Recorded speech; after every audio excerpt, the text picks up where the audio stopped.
Welcome, everybody. First of all, and thank you for joining us tonight, and thank you, Allison, for having us. I'm Jessica Hanna, and of course, I have the pleasure of being here virtually with Maria. And tonight we plan to discuss breaking down riding skills through the lens of an OT and a PT. So before we begin, we would like to start off with a couple of poll questions. Our first question that we have for the audience is we'd like to know a little bit about you. Are you an OT, a PT, or something else? So go ahead and let us know who's out there. Sorry, hang on. Oh, there we go. All right, so we have 60% of our audience is OTs, 24% saying PT, 7% saying other. Wonderful, welcome everyone. Our second poll question for the night is, what setting does everybody work in? Something that we're interested in. All right, so we have that one running up on your screen. We'll let that run for just a few seconds and we'll see what the answers are. 18% of our audience is in outpatient clinics, 70% is in schools, and 12% are saying other. Wonderful. And our last poll question that we have for everyone is, do you have experience teaching kids with or without disabilities how to ride a bike? All right, we are pretty good split here. 57% saying yes, 43% saying no. Oh, that's wonderful. All right, now we can move on. So if we go on to our next slide, Maria, we have our objectives here that we want to focus on. Can anybody see my screen or not? Yeah, we are, yes. Yeah. You can, except for I can't see it, so okay. Yes, we definitely can. So tonight, everybody, we want to focus on discussing with you the benefits of teaching children with disabilities bike riding skills. We want to help provide guidelines around how to break down these skills and provide all of you with helpful modifications to teach these riding skills. The next question is why ride? And so this, as you see on this slide, it's the International Classification of Functioning framework superimposed with the F words of childhood disability. So I don't know if people are familiar with the F words of childhood disability. It is not the words that you used in traffic in the morning or anything like that. What they are is they were first published in 2012 by Peter Rosenbaum and Jan Wilhelm Gorder from Can Child. And what they were looking at was what has the research told us so far, and what do parents and children with disabilities tell us that are important to them? And what they found in terms of that, the body function structure, is that fitness. We can make improvements in fitness for kids with disabilities. We can improve functioning. We can help with participation, and in participation, children and families identify that friends is an important component to their lives. And then the other F word is family for environmental factors, and then for personal factors was fun. So those are those F words, and I feel like those can help us determine why to ride and give us more information. What I was saying before, common recreational activity, there's that future. It can be a lifelong skill. We can use it in sport and transportation. There is evidence to show that it's a low impact physical activity, and that it can have an impact on fitness for kids with and without disabilities, improving fitness. It can improve participation, and that it's a fun opportunity and therapeutic. Go ahead, Jeff. Yep, so now we're going to discuss the development of riding skills. So here we want to point out what you may typically see as bike riding milestones. Most kids will learn to ride a tricycle by the ages of 3 or 4 years old and progress to a bike with training wheels, and then to a 2-wheeled bike by the age of 8. But you may ask, what about those balance bikes, right? We have an article here we wanted to share with you called Fundamentals gentle movement skill, which brings up the importance of balance bikes. This article assesses a child's ability on a balance bike and how the ability should be included as a foundational movement of the motor development model. So a foundational movement, what is it? That's throwing, it's kicking, it's jumping, it's hopping, it's skipping. So as this presentation goes on, we are going to touch more on how these bikes can be important in breaking down riding skills. And lastly, there is the perception that many children with disabilities never learn how to ride a bicycle or a tricycle. So we wanted to share with you more about our findings surrounding that misconception as well. So what does the evidence tell us? So there's some information on cycling interventions for children with intellectual disabilities. One article shared that less than 10% of children with Down syndrome, ages 8 to 15 years, can ride a bike, a two-wheeled bike. There is an I Can Ride program that there's several articles that have been written about it. It's a 5-day program so 5 consecutive days, 75 minutes per day. There's one-to-one coaching, child ratio, and then they use specialized bikes. You see in the picture on the right, there are rollers, and the rollers are pretty wide, and then they become narrower and narrower. So they're a little different than training wheels, is that they're pretty stable, and then as they get narrower and narrower, they are less stable. But teaching children the skills of riding. They have a high success rate of learning to ride, but their learning to ride definition is that a child can ride 75 to 100 feet independently. So it doesn't include turning and riding on uneven surfaces and things like that, but it's just a baseline starting period. And that in some of the different articles, well, in one article by McDonald et al., kids with autism spectrum disorder, and 85.4% of them were able to learn to ride in that 1 week period. And for kids with Down syndrome, 73% were able to learn how to ride. So they're pretty successful. In addition, 75% of the kids in that group learned how to independently brake, and 50% learned how to self-start. Self-start means just from a stopped position, they're able to start pedaling without any help. And that's really an important skill that kids need to be able to participate in biking with no one else helping them. Myself and Amy Ball and Lynn Jeffries did a systematic review recently on cycling interventions for children with intellectual disabilities. And we found 8 articles and 7 studies. So 2 articles were from the same study. The evidence was moderate to weak, so there weren't any large randomized control trials, but enough evidence to give us some information. 5 of the studies were these two-wheeled cycling interventions, the I Can Shine program, an I Can Bike program, and one article used the co-op. So that's used by designed by occupational therapists, really an approach using a it's cognitive orientation to daily occupational performance, but really it's looking at goal setting, problem solving approach, and thinking through what worked, what didn't work, and so that a child learns a process of learning things. And so with those studies, children did learn to ride, and there's some evidence to say that there are long-term effects of increased physical activity and improved body composition for children that learn to ride independently. There were also a couple of studies that looked at stationary cycling, which may also support some short-term improvements in cognitive skills. So this study was, they had kids doing 30 minutes of cycling 3 times a week for 8 weeks using an assisted cycling stationary bike, which kept the pedal cadence set so that the kids could work at a higher intensity level, or about, or actually a moderate physical activity level at 60% max heart rate. So it paced them.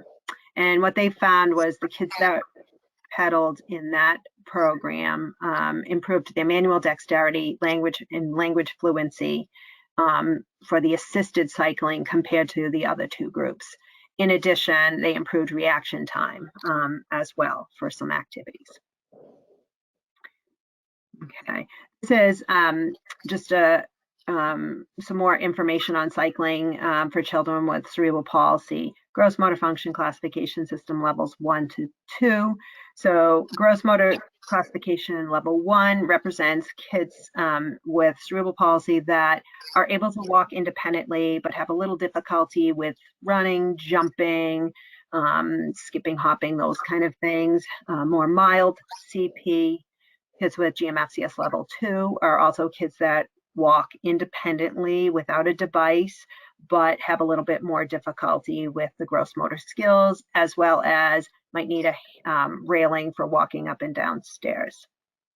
So for those two classifications are represented in the solid line for learning how to ride. And you can see they looked at a large sample with surveys, and generally the dotted line is typically developing kids, and you can see generally starting at around 3, there's not that many kids, but then progressing to about generally kids at around 8 have obtained the skill of riding a 2-wheeled bike. Obviously, there's a lot of variability, but with typically developing kids around 8. And then you can see, and pretty much most of the population or sample estimated proportion. And then for the kids with cerebral palsy, there's a lot fewer kids that do attain it, but at later time period and fewer kids.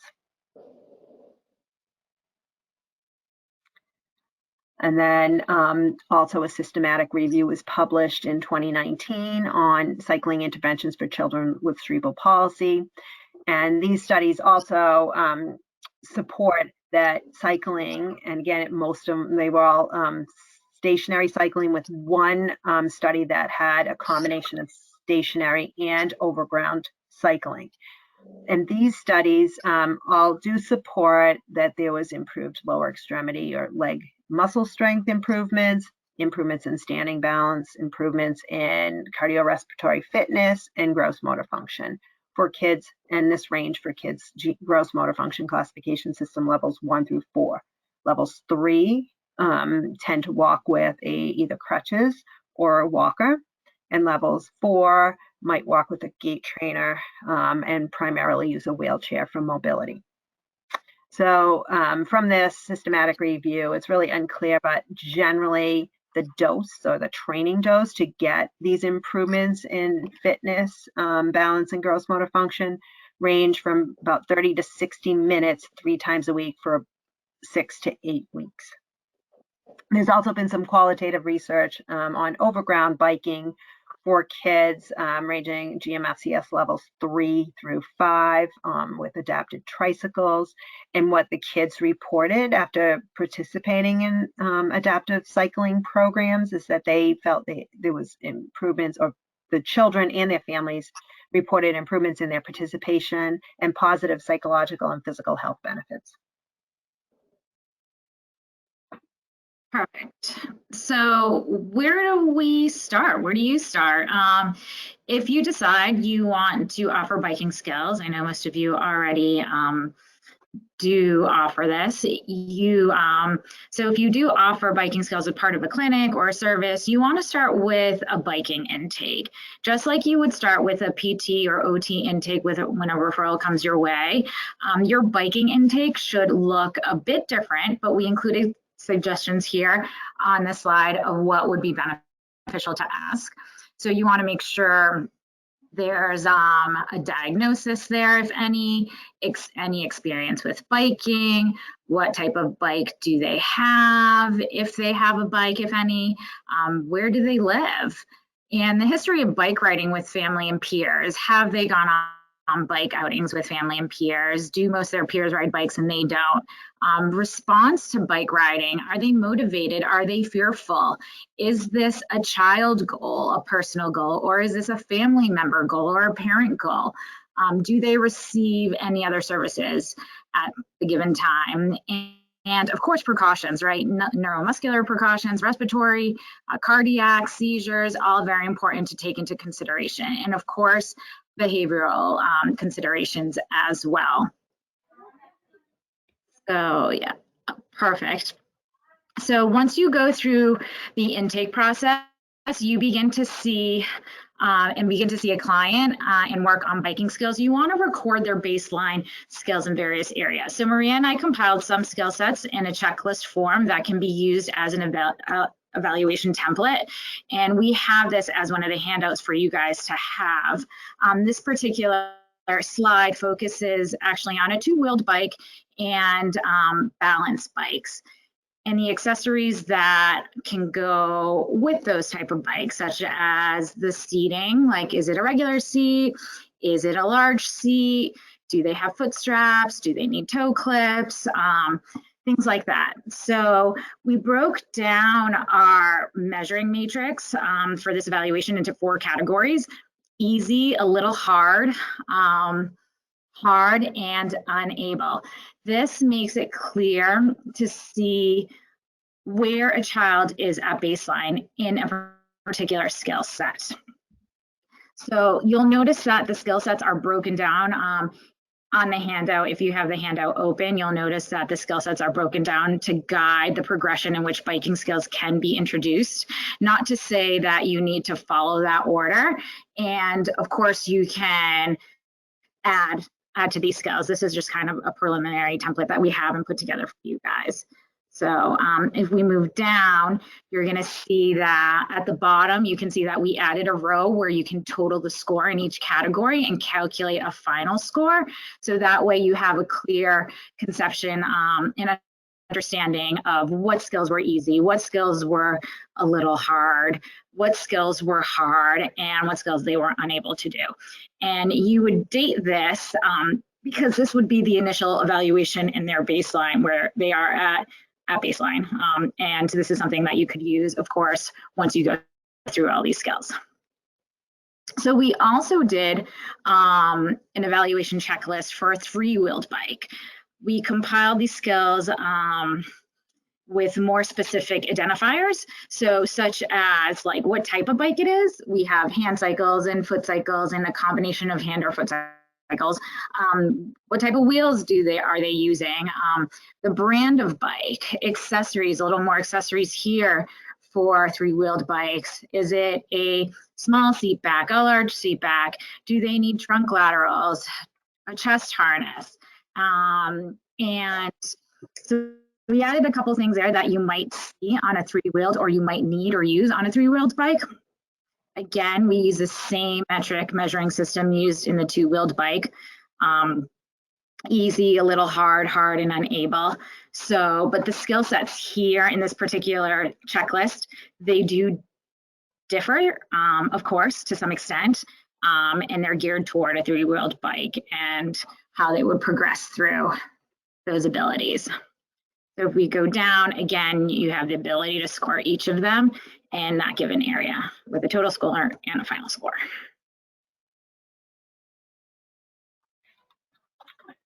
Okay, so what else do we consider in terms of abilities, and how do we make some decisions? I think of in terms of motor planning, as well as strength and other factors.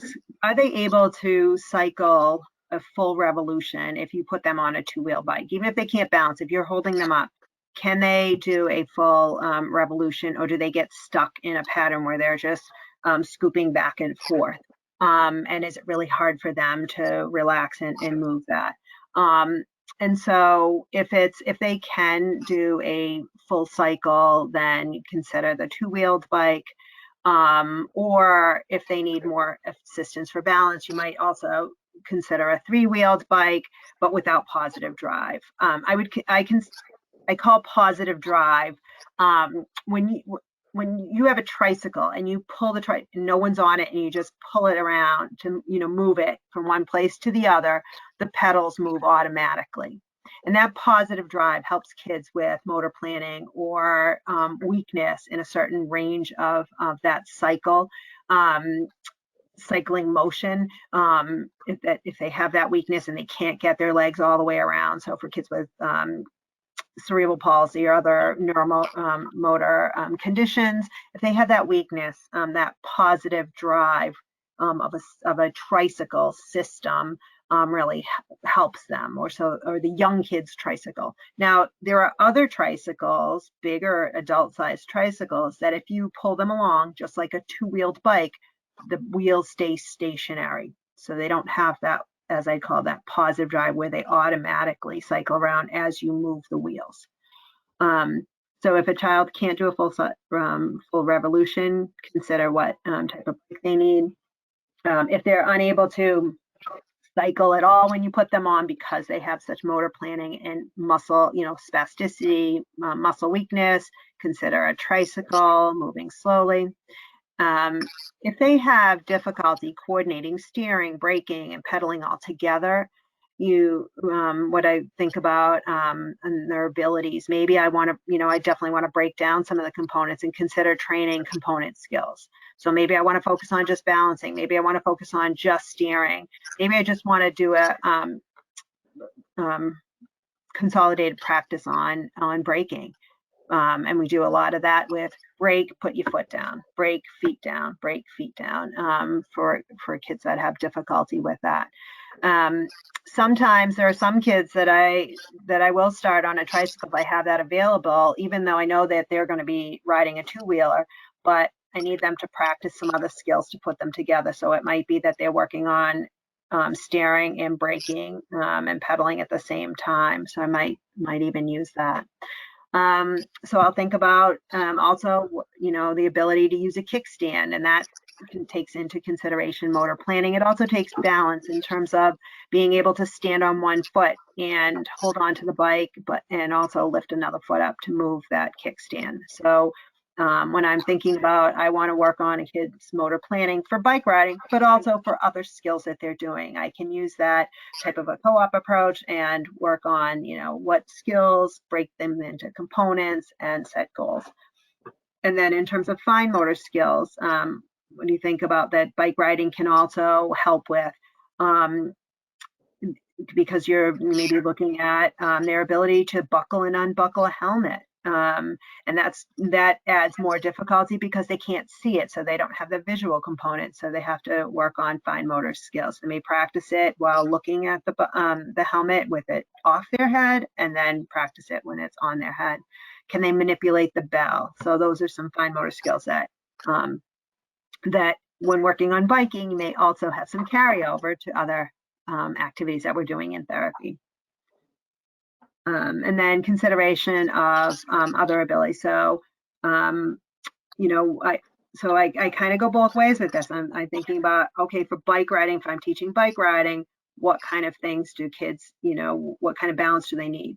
Also, if I'm trying to teach balance and they're working on balance and postural control, then I might use bike riding in my therapeutic activities to facilitate standing balance. So does a child, if I'm thinking just straight, what do they need, a two-wheeled bike or a three-wheeled bike? I think about, can they stand independently? Can they walk independently without an assistive device? If they need support or assistive device, then I'll consider the tricycle. If they can stand independently, they don't use an assistive device, they can walk independently, and they can sidestep in either direction, then I definitely consider a two-wheeled bike, that they should be able to master that eventually. I also think about muscle strength. There's a lot of kids that I want to work on muscle strength because I want to work on their walking ability and stair climbing and things like that. But it's more motivating maybe to use a bike. In addition, my end goal might be bike riding as well. So there's a lot of ways to work around it in each direction. So if they have sufficient ability to pedal, brake, and steer, then definitely the two-wheeled bike. If they have sufficient strength in their upper extremities to hold up a bike and walk with a bike, pick up a bike from the ground, I try to look at those things because those are things we might be working on, especially kids that have hemiplegia, that we want them to work with both arms. It's hard to do that with one arm, so we can use, it can be done with one arm, but we can also be facilitating bilateral use with those activities.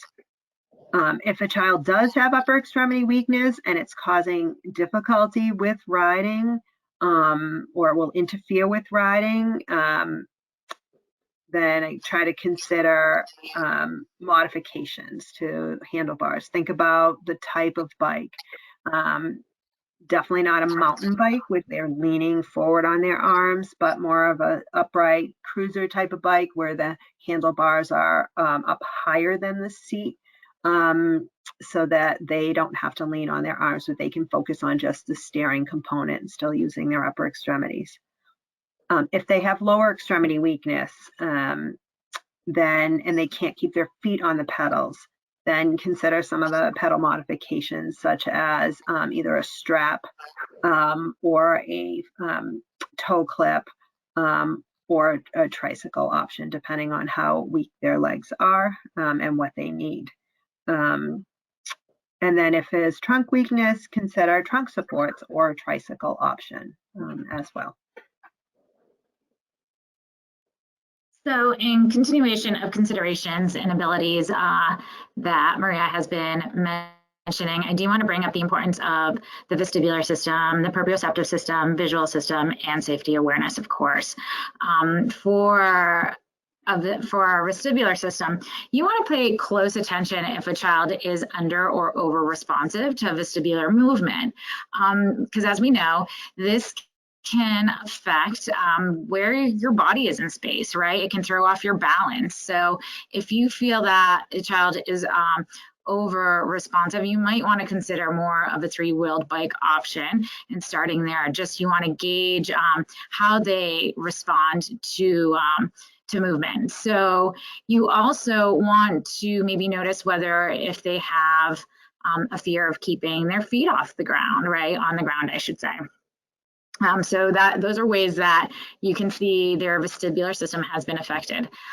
For our proprioceptive system, does the child have trouble locating pedals or locating their handbrakes or handlebars without having to rely on their vision? So that's really important because we're not looking at our pedals all the time or our handbrakes. You want to be able to know that they are able to locate that without using their vision, and you want to bring awareness to that area. So if that's kind of a skill set that you're looking for maybe a safety goal, you want to be able to have some sort of interventions where you have more tactile awareness to pedals or handbrakes or handbars if they need kind of that guidance of finding where those things are. Our visual system, so that is our visual perception, our depth perception. Here we know that is tied to our vestibular system, which in turn is tied to our ability to balance, right? Also, I want you to keep in mind the visual distractions that some kids may have. Depending on where you participate in bike riding, whether it's what's indoors in a clinic or outside. If you're outside, you need to really be cognizant of the stimulus in the environment, right? Because kids can be like, oh, there's a bird, or it's just, it's outside with cars moving and loud noise. It completely can aid to those distractions. And lastly, most importantly, is safety awareness. And what adaptations do you want to use to ensure the safety of a child? So here, if we go to the next slide, Maria, we have, so as Maria spoke earlier, here we have cycling interventions for children with CP and other neurodevelopmental conditions. So as Maria spoke about earlier, gross motor skills of children with CP can be categorized into 5 levels using the gross motor function classification system. So what we want to point out are the types of interventions that can be used for children that identify with each of these levels. So between the kids that classify are in the levels of 1 and 2, you know that they're able to sit without support or assistance on a bike. They're able to walk without a device or assistance. Then they're able to sidestep without assistance. So these again are bikes, two-wheeled bikes that you might be presenting to them, and two-wheeled bike goals. For kids that fall into the levels 3 through 5, you're looking more at bikes with training wheels or tricycles with or without positive drive. So, and this also goes for positive drive, also goes for the levels between 4 and 5.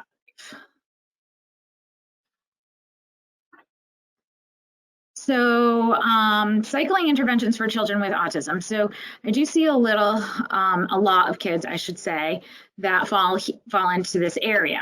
And emotional regulation is huge. You just want to have to find the just right challenge for them. It's okay that you work on a skill for a couple of weeks on end. I mean, it's not the only thing you do in therapy, but you always want to make sure that's a just right challenge for them. Of course, that goes without saying. And repetition is key as well. You want to have lots of visual supports. They are really helpful in situations. Having a checklist, a timer works really well. The signs that have, the stop and go signs, those huge, make them big, a big stop sign, a big go sign, they respond really well. And you can make it fun if you take this outside. If you have an area that you can do that, using sidewalk chalk, visuals on the pavement help really well. And of course, also social stories. You can never go wrong with those.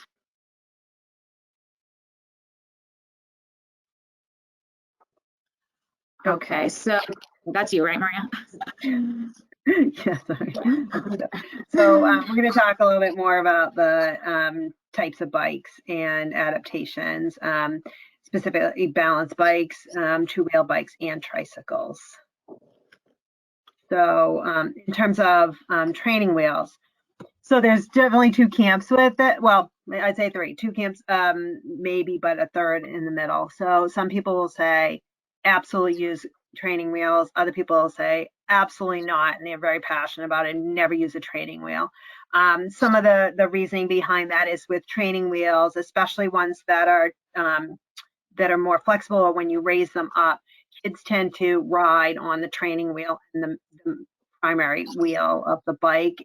So one training wheel, like for this picture, the kid is tilted to the left and they're leaning on that left training wheel. And then you'll also see that, hopefully you can see in their back that they're tilted to the left.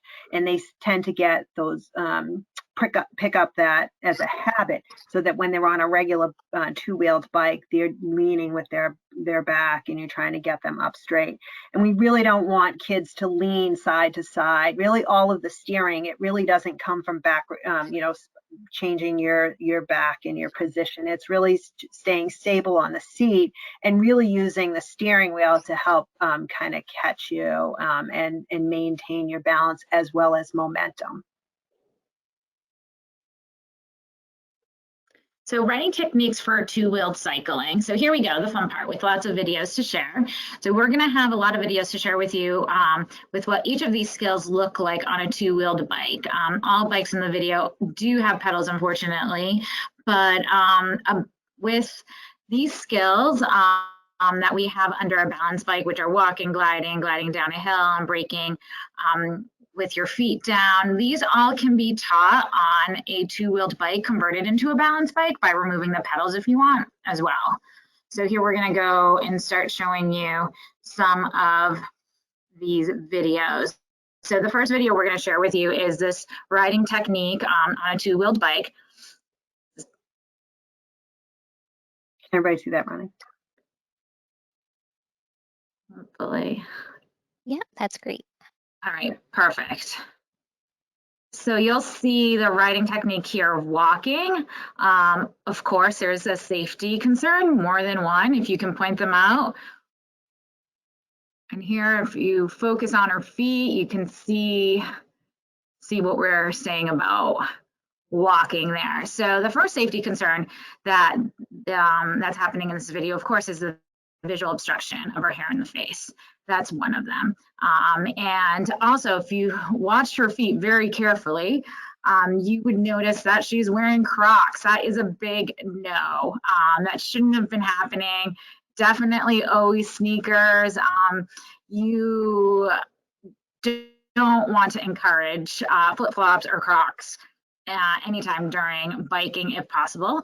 So, but the main part of this video is I want you to focus on why, the reason why I chose this video is that she uses both feet to walk and scoot as she maintains balance on her bike. And you can really see what we mean about like the walking phase.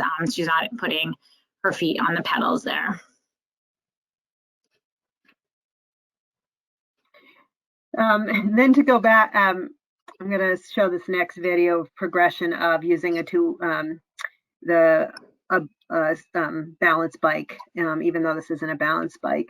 But also to go back to the training wheel dilemma, I never really finished stating what I think my feelings are is that I'm kind of in the middle. I tend to go with more of a balance bike, but I'm not 100% against training wheels. I think a balance bike is a nice way to go.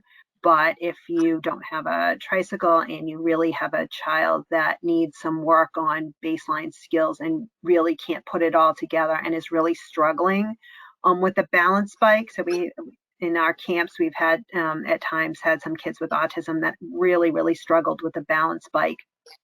And so we put them on a two-wheeler with training wheels initially to get some of the baseline skills of braking and steering and pedaling all at the same time and looking ahead instead of at their feet. And they did learn to ride independently, even though they had used a training wheel. So we do use them. You have to kind of break the habit of leaning, keep the training wheels pretty low to the ground as well. All right, so as Jessica showed some of the walking, next steps are for people, and I'm gonna apologize because when we were doing these videos, I didn't have a balance bike, but they're showing that the next step is scooting with both legs at the same time. As a progression, and that way that you can see that they're starting to get some balance. All right, then the next step we do is using just a very slight incline and having them scoot down the incline and try to balance. Okay, and working on moving fast and balancing with that. All right. So one of the other things that we teach, and it's really hard to video and to show, it's usually when we're walking with kids and helping them steer. But my daughter was able to hopefully show you. You obviously need some momentum when you're moving. But if the bike does tip, what we teach the kids is as it's tipping, let's say it's tipping to the left, you're going to steer into the left. So you're going to turn the wheels to the left and then straighten it out to help with your balance. Oh, I lost the cursor. There we go. Hopefully you can see it because I had to have her do it really slow. I'm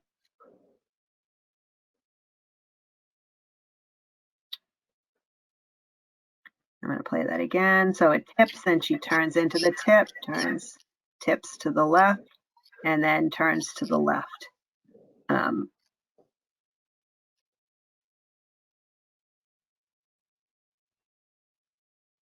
And yet her whole time, her back and her body is up straight.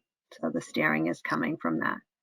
Here's another demonstration as we're walking a child on a bike. And usually we hold I'll show you a handle that we'll hold. The bike tips. I'm going to play it again. So the bike tips left, turns left. Bike tips left, turn left. Okay.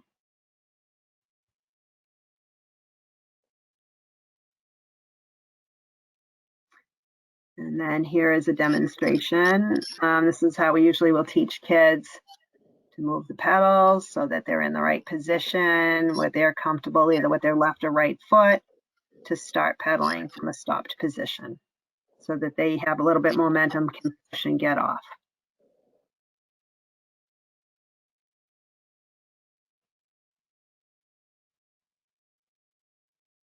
So she's pushing off with the right foot and pedaling with the left foot, pushing down. Perfect. So balancing drills. I also like to use balancing drills to work on riding reactions and weight shifting abilities. And this is helpful throughout a session. I practice this skill with kids with their eyes open. I practice it with having their eyes closed. I make them start with their feet bent behind them in the air, and then I would tilt to the bike, and they need to right themselves and place their foot or feet down on the ground, depending on where the bike is tilting. So it's a great drill to do with kids, both, like I said, with their eyes open and their eyes closed, because when you close your eyes, of course, you know that we know that our balance is sometimes altered there. So just having them be aware of where their body is in space and feeling for which way the bike is tilting and being able to put those feet down on the ground to help them when you're working on the braking process and putting their feet down on the ground.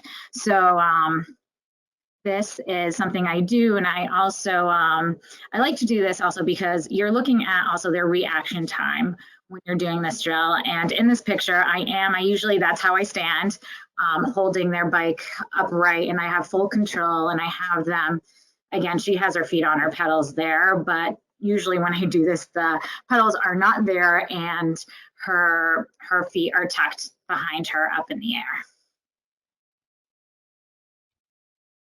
So here I want to actually show you a video. To manipulate a kickstand. We're working on how we can manipulate a kickstand. So you need to be able to motor plan and demonstrate adequate upper extremity strength and hold on to your bike at the same time, just like how Maria was saying earlier. It's really important.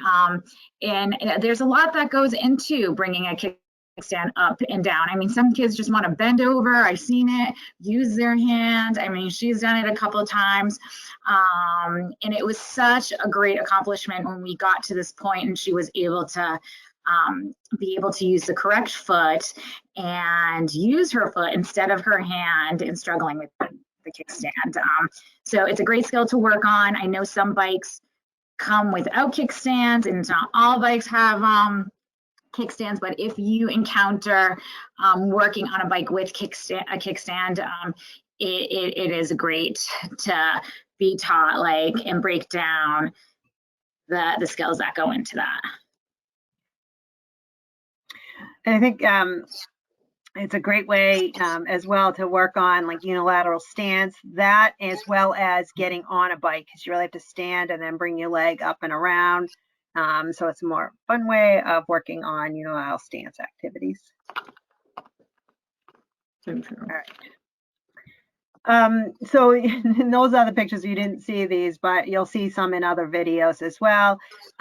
This is this bike handle I strongly recommend in our clinic, and as well as in the bike camps that I ran, we always used either a balance buddy, or I'll show you the next slide is a Dimensions bike handle for safety. There's lots of kids that if they fall once, they'll never get back on the bike until they learn. So we try to make them really safe, in addition just for safety. Also so you don't break your back, you can hold on to the handle, as well as I always hold on to one handlebar and the handle in the back. And I really help with the steering and more of that balance using the handlebars. And the balance buddy, it attaches on the rear axle part. I can put it on myself. It doesn't take a lot of effort. You just need a wrench. And it's about $25 from Amazon. And then same thing, Dimension bike handle. This says $34.99, which I thought was a great price because I've paid $40 and $45 before as well from different companies. That attaches to the seat post and mounts. And that's a little tough to get on initially, but then once you get it on, it really stays well. It works much better for heavier kids, bigger bikes. the balance buddy is not great for bigger bikes because it loosens up really quickly and it doesn't stay tight, and especially for heavier kids. But this is a great bike handle, and you really have good control and you save your back. All right. All right, so after a child is seen to be able to display the techniques that we just went over on a balance bike, you will then add pedals to the bike if they're not already there. And you can start with one pedal and move through the same techniques listed above, or we can go right to 2 pedals. When 2 pedals are added, you'll go through the progression we mentioned here on this slide, beginning with help in getting the child started if needed. But this does not mean that you're holding on to the back of the seat like our parents did. We're better than that. We don't do that. We'll throw their balance off. But once we help them get started, there will be, and they gain momentum, then you can see how they'll be able to bike and brake, putting their feet down, steering around obstacles, navigating sharp turns, riding on rough terrain, and riding in line with other children, which is really important as well as then tackling uphill pedaling and standing while pedaling as well. I think another component that's important when you're teaching a child how to ride a bike is really the bike fitting. So first of all, their feet should be touching the ground so they're stable. And as I said earlier, the handlebars, especially for kids that have weakness in their upper extremity, but for all kids, handlebars that are higher than the seat are ideal. Handbrakes are, especially on the rear wheel, are important. If a child has weakness in one hand more than the other, it's pretty simple to I can even do it to just switch the brakes so that you make sure that their strong hand has the rear brake controller, because if you just if they're going pretty fast and they put on their front brake, they'll tip right head over heels. And it's okay if some bikes, especially for the smaller kids, they have both hand and foot brakes, that's okay. But I tend to go with teaching them. It's really hard to teach a foot brake. They have foot brakes only because it's you're teaching them pedaling and then they have to push backwards, and it's a really hard concept. So and then as you get older, it's only hand brakes anyway. So I tend to just try to jump towards the hand brakes, even in the smaller bikes as well. It could be because it's easier for them to use their hands to brake, but then at the same time, they're thinking feet down. So it's always brake and then feet down. And then for the bike seat, a narrow bike seat, it's easier for them to get their legs, down on the ground and down onto the pedals with the height so that their knees are not too bent. Anyway, but there's a lot of kids that have difficulty with stability. And I found just even, going to a Target or Walmart and buying, Schwinn is one of the brands that we bought that are about $20, $25, and replacing that seat with that wider cruiser seat. It's a little bit wider, gives them stability, can often make it easier and make a big difference in their riding. Kids with hemiplegia, I found this bike toe clip is really great. It's called Delta Cycle Foot Fenders. They're easy to put on the pedals, and they can get their feet in and out, and it's much better than a foot strap. Once you put a foot strap on a kid, then I never let them ride by themselves because they can't get that foot down. So if they're going down on losing their balance on one side, let's say it's on they're strapped into the right side and they tip over to the right side, they can't catch themselves. So I always make sure that it's a good training mechanism for kids that can't keep their feet on the pedal or foot on the pedal. But if they can't learn to keep their foot on the pedal because of weakness and things, then the toe clip is a good adaptation. So this is the trailer systems for kids that have learned to ride that are pretty good, but they're having difficulty, as Jessica talked about earlier, with safety, traffic, distractions, things like that. That this is a good way for kids to get started with their family and participating.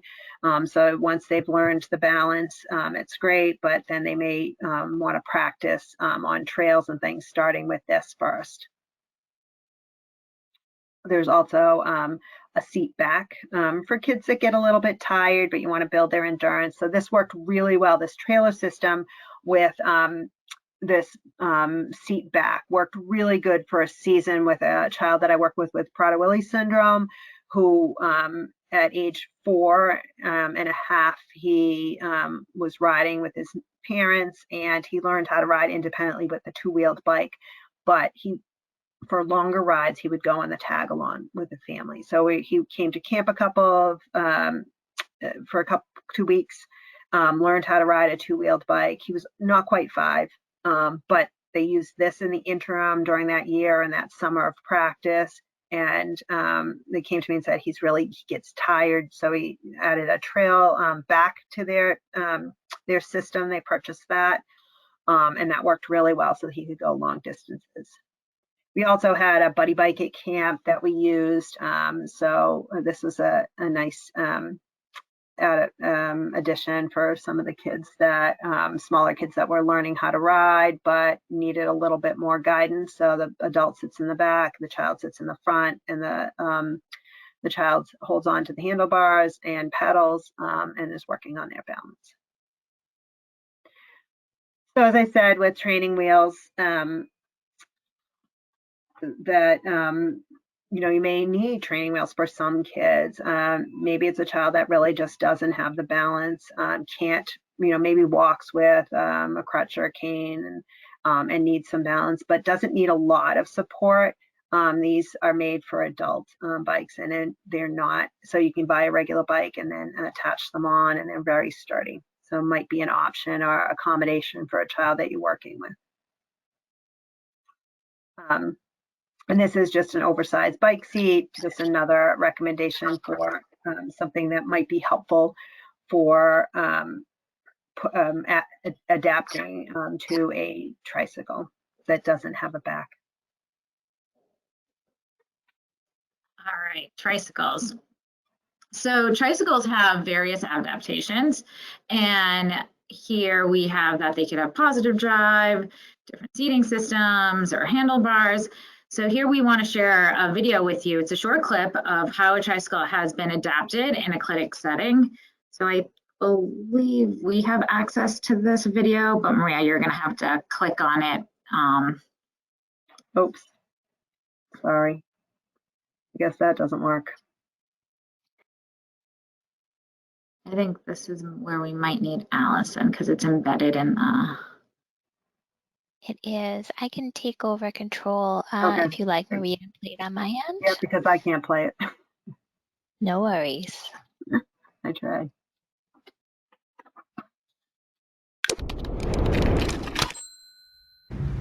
Hello, my name is Amy Sturkey. I am a pediatric physical therapist. I'm here with Sebastian. And we're showing how a typical bike can be modified, tricycle can be modified to help Sebastian be able to ride a trike. He loves riding tricycles. So the modifications I have done is we have foot straps to be able to hold his feet in place. We have padding between his knees because his knees turn in when he attempts to ride. I have hand straps to be able to strap his hands on. So one strap goes around his wrist, put his hands on the handlebars, the strap comes up and over, and then attaches back on his wrist.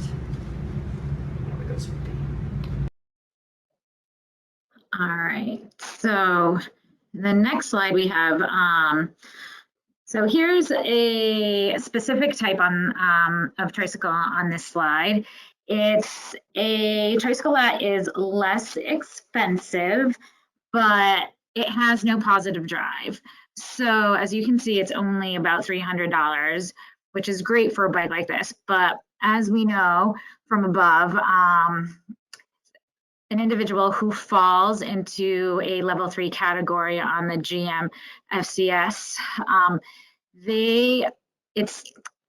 they're not able to really navigate and have the pedal strength. It's difficult for them to pedal using this type of bike. So you might not want to use this bike for a particular person who is in this category, but this is a great option.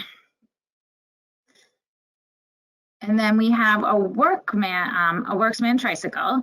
So this is a great side-by-side tricycle that can be used for individuals who have visual impairments or someone like that. They don't need a lot of support, just a little extra support with balance, but can ride with someone by their side to give them verbal cues and guide them with balance.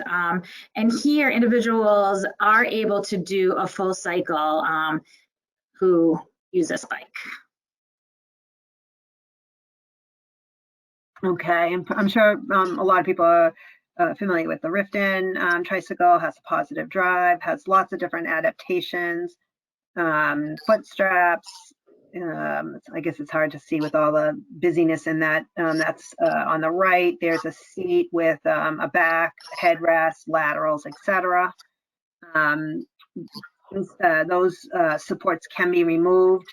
This is a child or a teenager who is pedaling up a hill here. So we're using it for some strengthening in PT sessions. She loves that she can independently do this. She cannot ride a regular bike. She walks with crutches. You can see that she has some lower extremity weakness and spasticity as she's with her position. But there's just a demonstration of that bike. It was a little bit small. I wanted the next size up, but that's all we have in our clinic.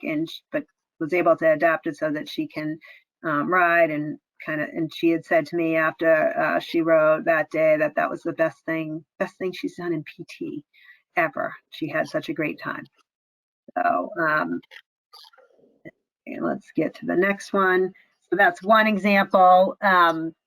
Here's another one. So the difference with this, same types of adaptations, has positive drive, it has a loop handlebar, it has lots of adjustments. These have regular tires, so there's a maintenance to the tires, but they're really cheap to fix. If you know how to fix tires, you can just get an inner tube from the local Target or Walmart, and those can be repaired very easily. They are made by, or not made by, but distributed and designed by Handbrakes. It's a nonprofit organization, and the prices are very reasonable. They're great in a clinic setting because you can have a lot of adjustments to them. And there's hand trikes and combinations, etc. To the right, there's a seat that I really like a lot. It's a Pommel Seat. It has a little pommel in the middle and some sides, and it's great. For example, that previous video that I just showed you for the child that her legs are adducting. She's ridden this bike as well in a camp. She did really well, and it kept her legs in a better position. Freedom Concepts is another one. This is adaptive tricycle that has positive drive, lots of supports, different designs. It's very pricey. They're made in Canada, but also a good option. Tricycle is also made in Canada. Same types of ideas with positive drive, lots of different support systems. The thing I bring up with this one is that it can be the front wheel and the handlebars can be detached, and there is a special component that it can be attached to the parent's bike, so that it can be a trailer bike where the kids are still pedaling, but they can stop pedaling as well, and they can ride with their parents on the back of their parents. So it's great for kids with visual impairments and some weakness as well. So Handbrakes hand straps. So we saw these, it was used in a video that we just saw, the Tricycle video that we just played. As we know, it's a nonprofit company. And we wanted to share with you the URL address at the top here. It's, we don't have the PDF as a handout. So if you, this address will be in the, in this presentation. So if you take note of it, it will give you access, online access to this massive file. And on page 17, you'll be able to get a nice list of Handbrakes accessories, hand strap accessories, which is a great list that you can refer to. We also do have a video here to give you an idea what these hand straps look like if you ever need to use them, or you never need, or if you don't even, or if you've never used them, I should say. So I think Allison, yeah, you maybe want to take control here and play this one. No problem, coming through right now. Perfect. Show what this hand strap looks like. I've made these myself out of neoprene and Velcro. These happen to be pre-produced. It's Ambucks that one of these is from. I'm not sure who the other one is, but I think it's the same company. Ambucks is AMBUCS. And so the way it works is it's got one strap that Velcros and goes around the wrist, like this. I usually do it underneath. And then you hold on to something.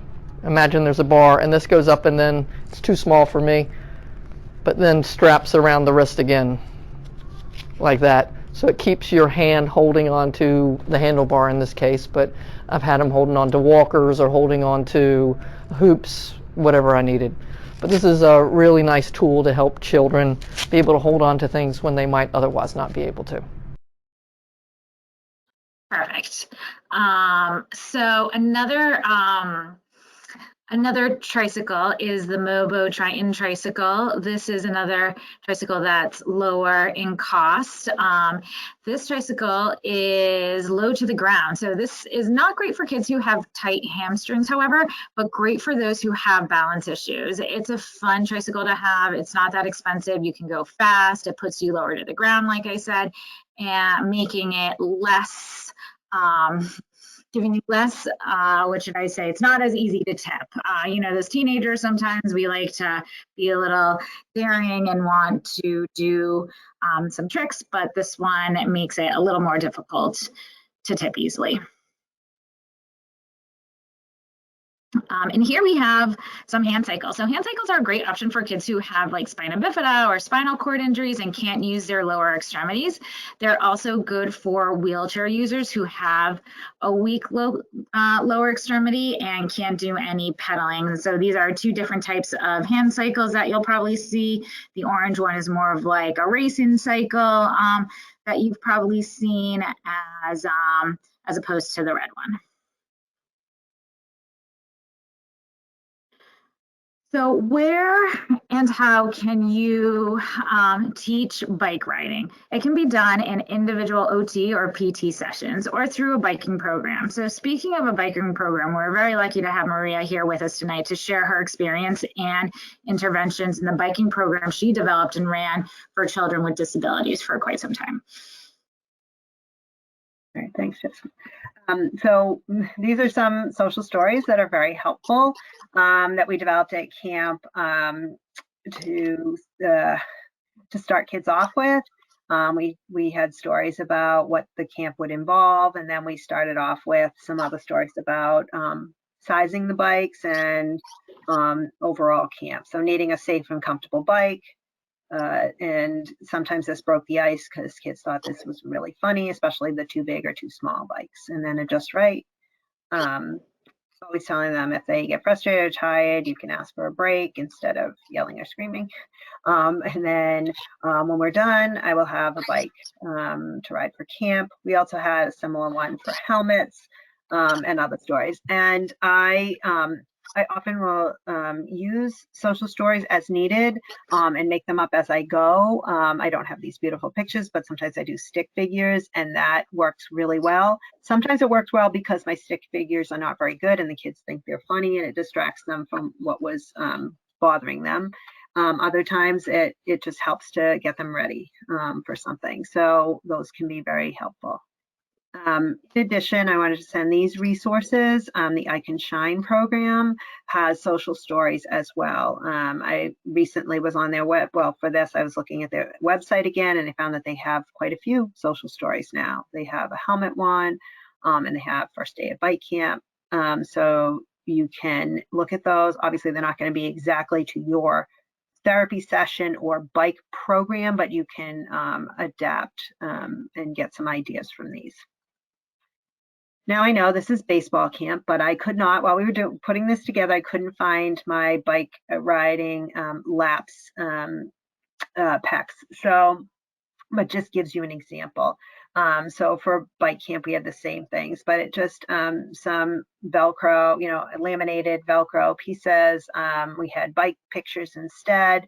And then whatever rules the child needed to work on and what they were doing, listening to coaches, following directions, staying on the field was this one child for baseball camp. But we could fill those in, and then stars, and they had to earn some stars, or for bike camp, it was bicycle pictures. So that's just one idea to keep kids structured and have know what's going on, what's next, what's to be expected, and having a feeling of success. We also offered driver's license. For some kids, we actually did a written test where they had to know the rules of the road, and they had to answer the test questions, and then they got, this is an example of, this would have been cut in half. Top and the bottom, folded and laminated, so it actually looked like a little driver license. And we got this off this design, somewhat of a design, and I changed it from the internet. But it suggests kids loved getting their driver's licenses. We also did a lot of games, so instead of just riding, to make it fun during camps. So one of the games was, we had these types of rules, or, you know, don't wear open-toed shoes, choose sneakers instead. But these were big cards on a full sheet of paper, laminated, turned upside down, and it was a memory game where the kids had to ride into the middle of the field, grab one of them, turn it over, and see if they could match. They practiced riding, they practiced getting on and off the bike. If the bike had a kickstand, they practiced a kickstand, etc. Hopefully this will run. It's a little bit longer. I want to just show you an example of our, one of the students, Jamie, made this for a camp from 2019 summer camp. And it was, just to give you an idea, I was at Franciscan Children's Adaptive Bike Camp. She made it into a little advertisement, which was kind of cute, but I just want to show you. So this is one child with that was able to learn how to ride. As you can see, we have different sessions. So there were kids with adaptive bikes. We had different types of activities. One was rules of the road, where they learned rules of the road, had to follow directions, turning, stopping and starting. Now you can see in this video, they didn't stop and put their feet down. It was a good training video for me afterwards to show that they're supposed to stop and put their feet down. But each child had a coach. Here are some of the examples of lots of signs. Again, another child that learned. You can see those, the bike buddy handles. That's a dimension bike handle as well.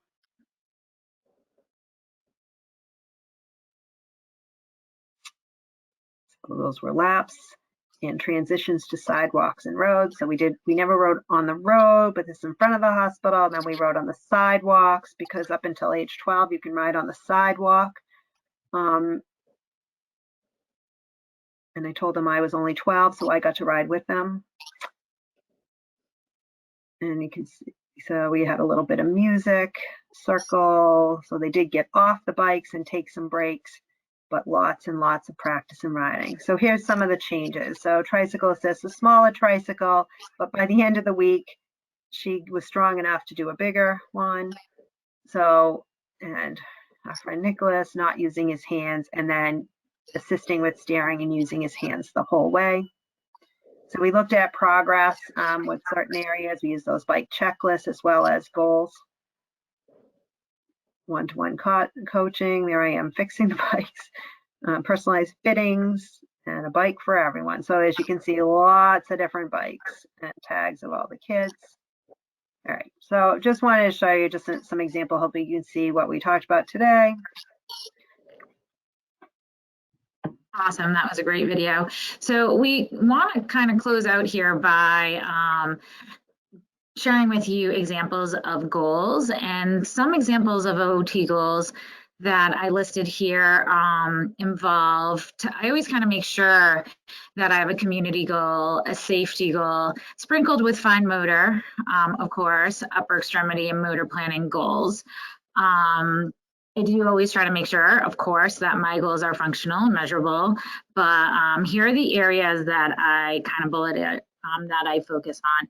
So the first one is a community goal, right? Having them try to bike with family out in the community. If they can independently put on their helmet would be another one. Can they clasp and unclasp a helmet fastener?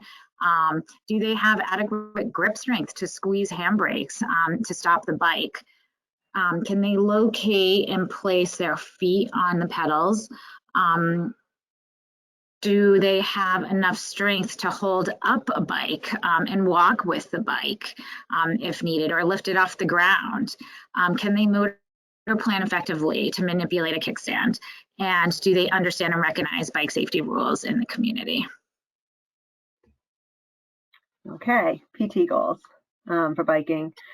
So these are just some examples. Again, as Jessica said, just some ideas. Complete a 45 to 60-minute biking outing on a bike path with family with intermittent rest. So that participation goal, that they can start pedaling from a stopped position, pedal uphill. Parents might have identified that they get off their bike at every hill and they walk their bike up a hill, and they really, the child may want to, or the parent want them to pedal uphill. We have some kids with real severe physical disabilities and lots of spasticities, and one of the goals was for them to relax their legs to allow for passive cycling motion for 15 minutes of cycling. And one of the child that was able to achieve that, parents reported that he was just so much more relaxed, could tolerate sitting in his wheelchair when he went biking, and they actually ended up purchasing an adaptive tricycle and use it all the time during the summer at their home, just for his comfort and pleasure of being out with friends and family, but also then the rewards of the comfort when he's sitting in his wheelchair. Another goal that you saw in the video was hold on to the bike handles for 15 minutes while riding. Build leg, and just generalized goals of building leg strength, muscular endurance, building aerobic endurance, and improving hamstring flexibility.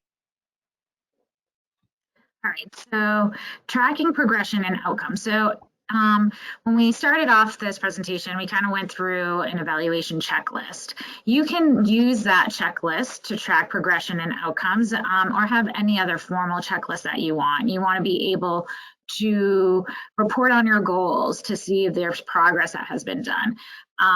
You want to report on your gross motor and fine motor skills and how they've improved. And what you can also use is the COPA measure is a really great measure to use as well. I know OTs tend to use it a lot. I'm not sure if it's as used with in the PT community, but the COPA is a great measure also to track progression.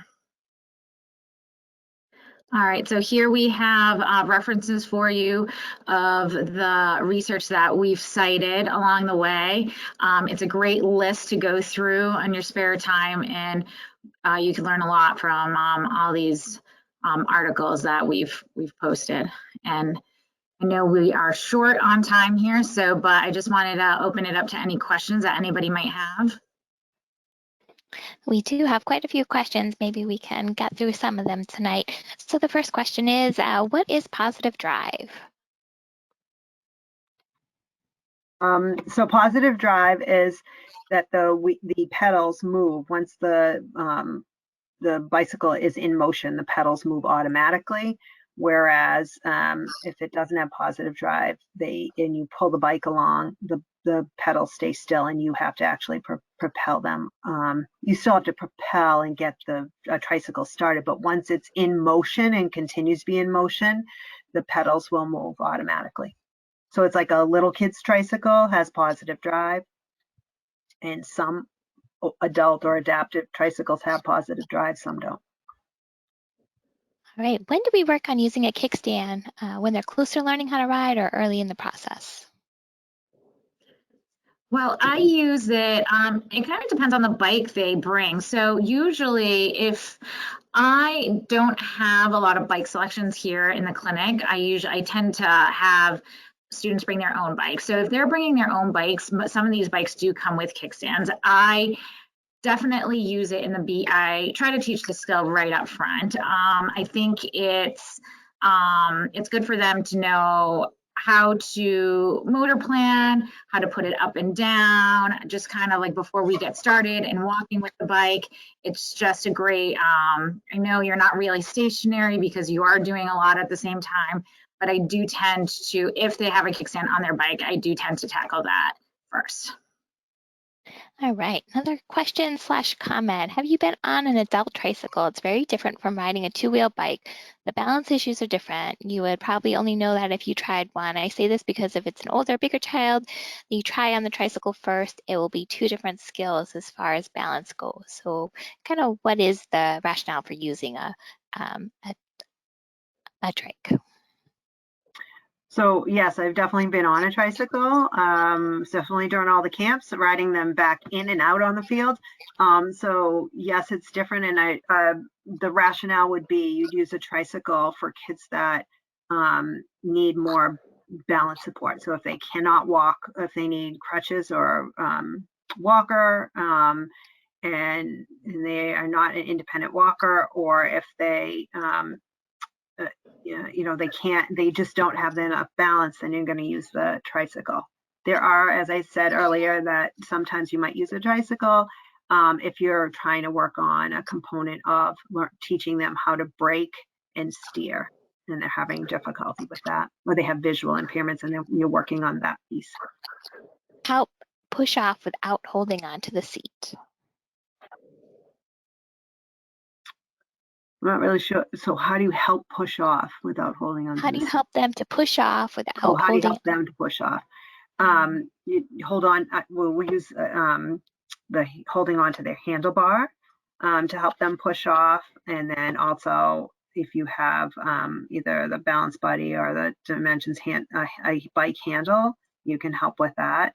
But you can also having them.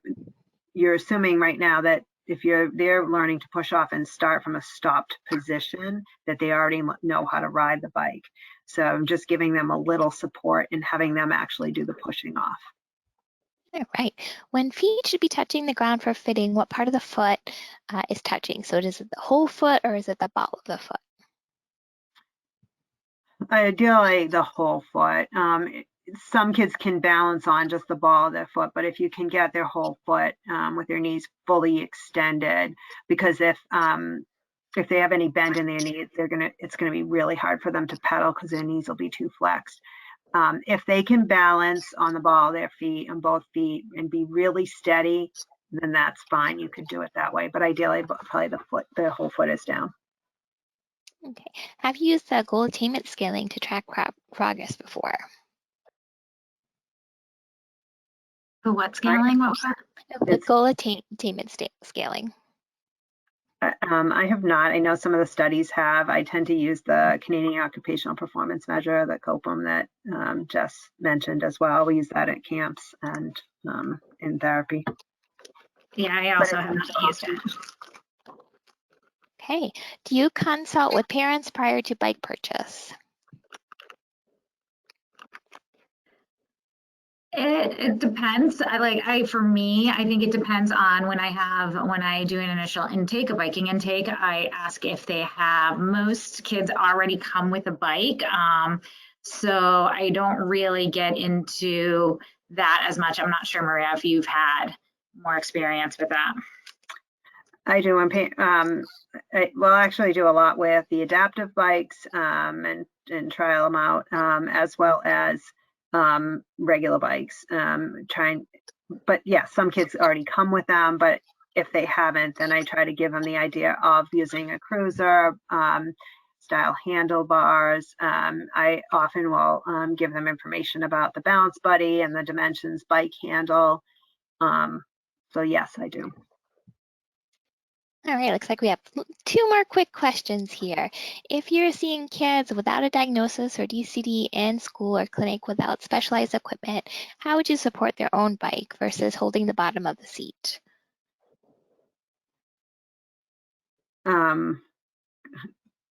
I tend to use the handlebar, and if I do not have, I don't know if Jessica, you want to answer this, because I use the balance buddy, or if I don't have anything, then I have to use the back of the seat.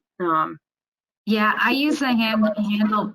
That's what I use, the handlebars, which the one hand on the handlebar, I might put my hand on the back of the seat at the same time. It depends where they are with their balance and skills. If they can't balance, then I don't even have them on a two-wheeled bike at that time. So they should be able to have their feet flat on the ground. And we always kind of just start in a stationary position. Can they just stand there with the bike between their legs? And then we progress to, like, can you sit there with the bike between your legs as you're holding the handlebar? So that way it eliminates the factor of you just kind of starting off and holding the back of their seat and working on balancing and motor planning all at the same time. That's when you really want to break down those skills and really focus on a given area for a good amount of time to make sure they nail it. All right, last question. If you're in a school setting, who should provide the bike if the class is not working on the skill? School? No, I don't know. I can't answer that. I mean, that's up to the individual school. That's a good question. Yeah, that's true. I mean, we used to have, when I worked in a school setting, we had some bikes that we used, and a special needs school, I think Jess, you as well had this experience where they had bikes, so we just provided them and used them. Exactly. Yeah, the school setting that I worked at in the past was a special needs school, for the visually impaired, and they did provide their own bikes. Great, and just a lot of thank yous and great webinar in the comment box as well. So thank you everybody for joining us. Thank you, Jess and Maria, for presenting a wonderful webinar. Our next